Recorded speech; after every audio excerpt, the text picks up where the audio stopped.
মাহফুজুর রহমান, চট্টগ্রাম ৩। মাননীয় সদস্য, আপনার সময় ১২ মিনিট।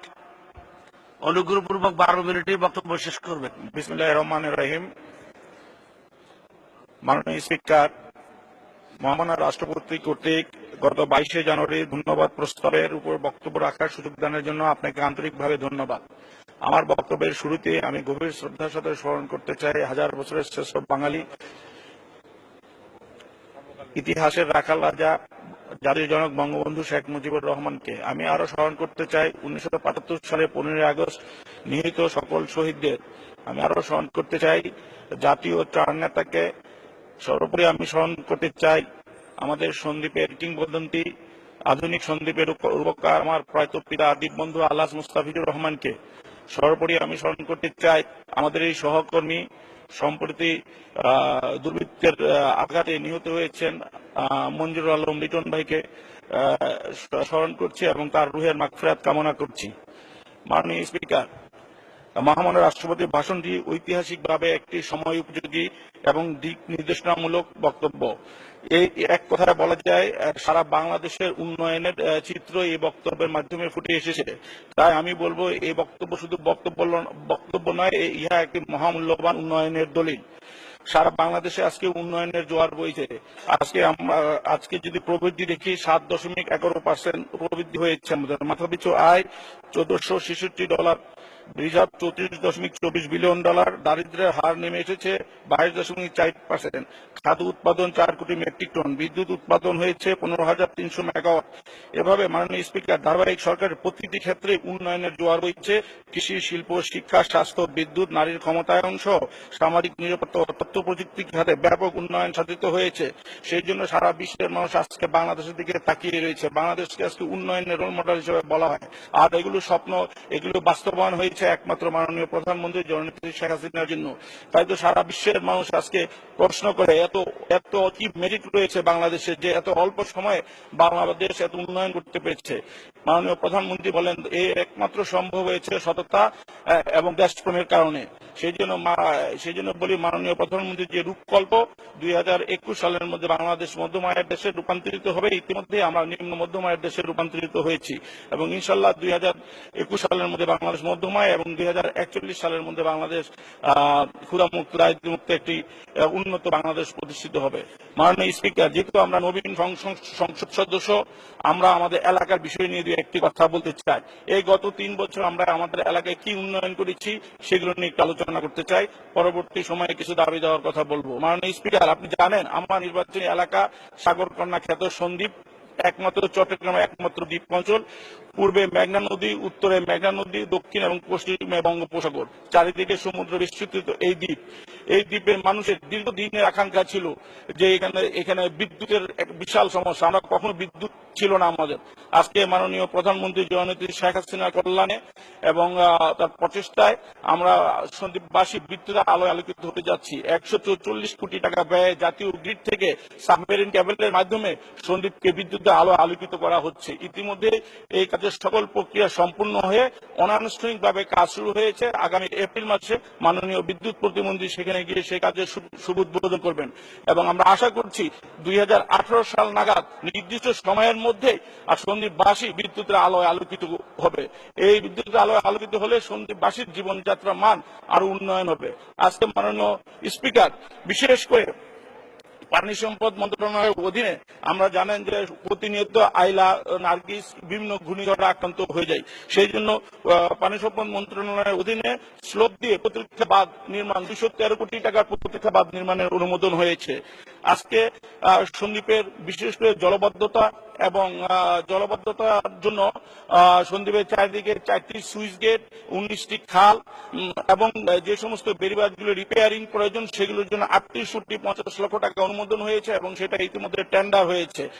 এছাড়াও মাননীয় স্পিকার, ত্রাণ ও দুর্যোগ মন্ত্রণালয়ের অধীনে ৩০টি ছোট বড় কালভার্ট নির্মাণ হয়েছে এবং ১০টি সাইক্লোন নির্মাণ হওয়ার পথে। ইতিমধ্যে আমাদের ৪টি সাইক্লোন সেন্টার নির্মিত হয়েছে।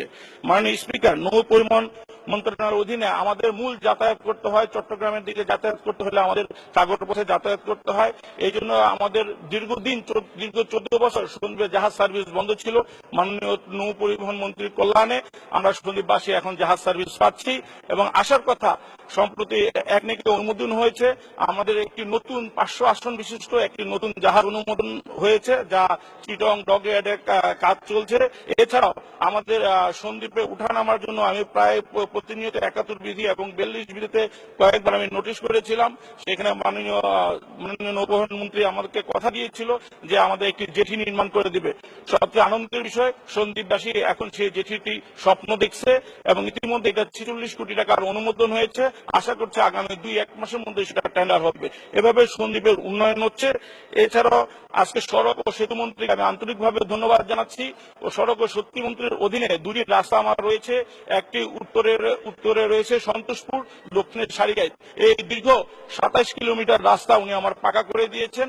এই জন্য আমি সেতু মন্ত্রীকে আন্তরিক ধন্যবাদ জানাচ্ছি এবং আমার পূর্ব এবং পশ্চিমে অর্থাৎ মগধারা থেকে রহমতপুরে যে রাস্তাটি রয়েছে সেটাও পাকা কাজ শুরু হয়েছে। আশা করি আগামী 2-1 দিনের মধ্যে সেই কাজটি শেষ হয়ে যাবে। আমার দুইটি রাস্তায় মাননীয় সেতু মন্ত্রী সেই রাস্তা দুটি আমাকে পাকা করে দিয়েছে, সেই জন্য মাননীয় সেতু মন্ত্রীকে আন্তরিকভাবে ধন্যবাদ জানাচ্ছি। এছাড়া পল্লী উন্নয়ন ও সমবায় মন্ত্রণালয়ের অধীনে আইআরডিপি প্রকল্পে 20 কোটি টাকা এবং বৃহত্তর চট্টগ্রাম প্রকল্পে 27 কোটি টাকা মাধ্যমে আমার সন্দ্বীপের আভ্যন্তরীণ রাস্তাঘাটগুলো পাকা হয়েছে।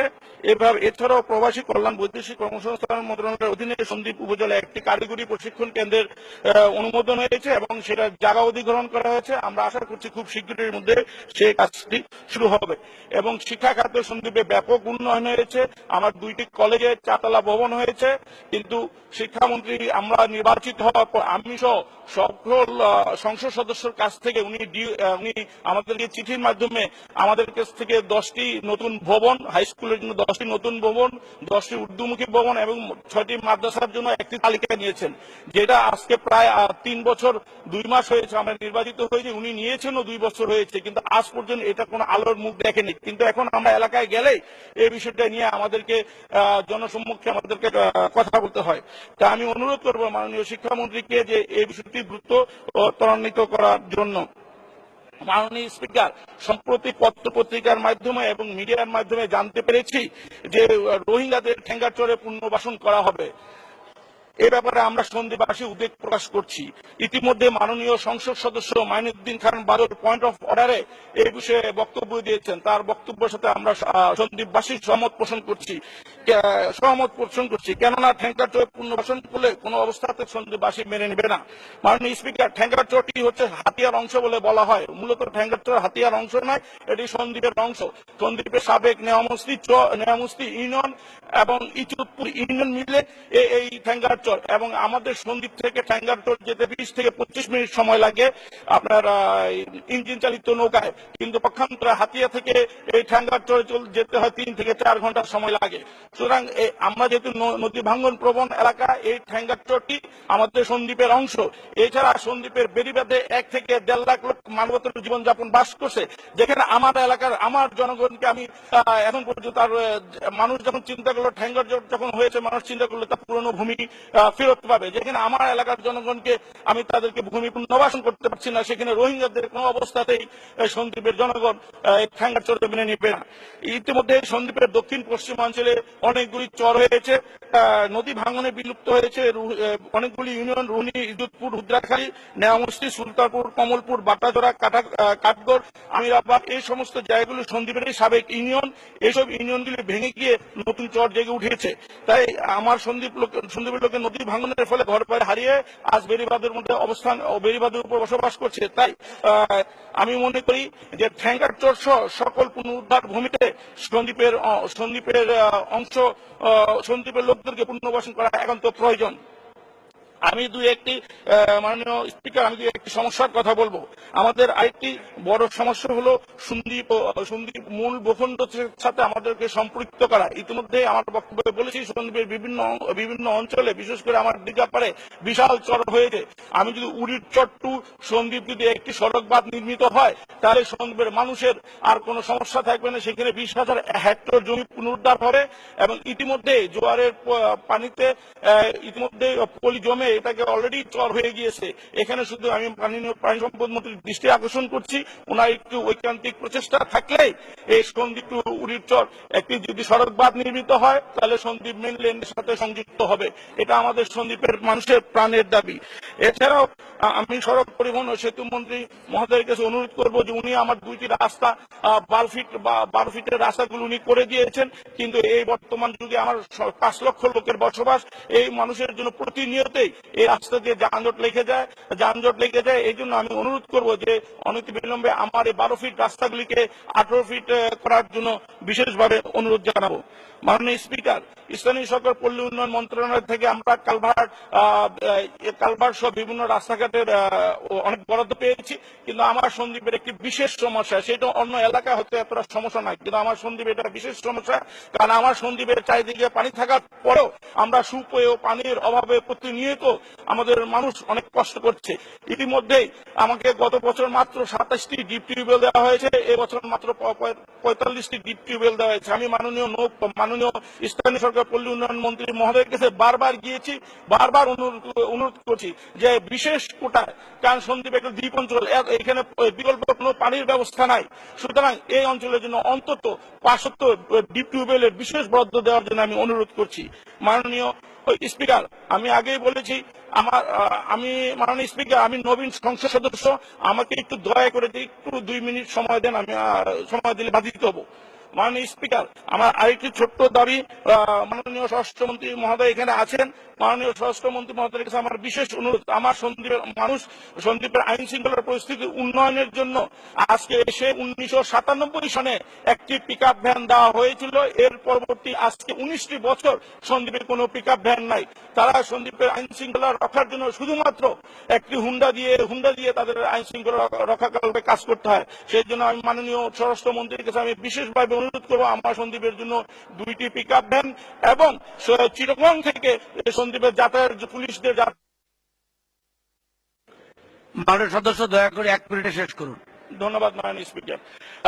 দয়া করে এই দুইটি স্পিড বোট দেওয়ার জন্য বিশেষভাবে অনুরোধ করব। মাননীয় স্পিকার, আমার সন্দ্বীপ অঞ্চলে বিশেষ করে অনেক চর হয়েছে। দেশের ক্রমবর্ধমান অগ্রগতির ফলশ্রুতিতে মাননীয় প্রধানমন্ত্রীর ঘোষণা মোতাবেক দেশে 100টি অর্থনৈতিক অঞ্চলের মধ্যে সন্দ্বীপ উপজেলা হতে পারে একটি উত্তম স্থান। কারণ এখানে অনেক চর হয়েছে যেগুলি কোনো চাষাবাদ হয় না, যেখানে চাষাবাদ হয় না সেখানে মাননীয় প্রধানমন্ত্রী বলেছেন যে সেখানে অর্থনৈতিক অঞ্চল গড়ে উঠবে। তাই আমার সন্দ্বীপ একটি উর্বর জায়গা, সেখানে অর্থনৈতিক অঞ্চল গড়ে তোলার একটি সুবর্ণ সুযোগ পেয়েছে। পরিশেষে মাননীয় স্পিকার, আপনাকে আন্তরিক ধন্যবাদ জানাচ্ছি, কৃতজ্ঞতা জানাচ্ছি আমাকে বক্তব্য দেওয়ার সুযোগ দেওয়ার জন্য। আসসালামু আলাইকুম। জয় বঙ্গবন্ধু, বাংলাদেশ চিরজীবী হোক। ধন্যবাদ মাননীয় সদস্য।